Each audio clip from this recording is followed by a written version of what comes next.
नमस्कार मंडळी. तर मुलांना सुट्ट्या सुरू झालेल्या आहेत. माझी मुलांना दुपारच्या वेळेस इतके परेशान करतात ना, नेहमी डबे चेक करत असतात की डब्यांमध्ये काय खायला आहे. तर चला तर म्हटलं मस्त असं चिवडा बनवूयात. या ठिकाणी 1 किलो चुरमुरे घेतलेत आणि अर्धा किलो मक्याचे पोहे घेतलेलेत. मक्याचे पोहे मस्त असे तेलामध्ये तळून घेतलेत मी. मक्याचे पोहे तळून झाले की 1 पाव शेंगदाणे तेलात तळून घ्यायचेत आपल्याला.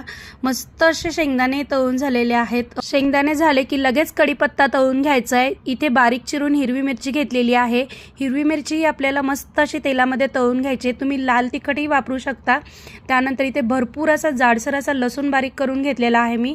तोही लाल होईपर्यंत तळून घ्यायचा आहे. मस्त असं मिक्स करायचं.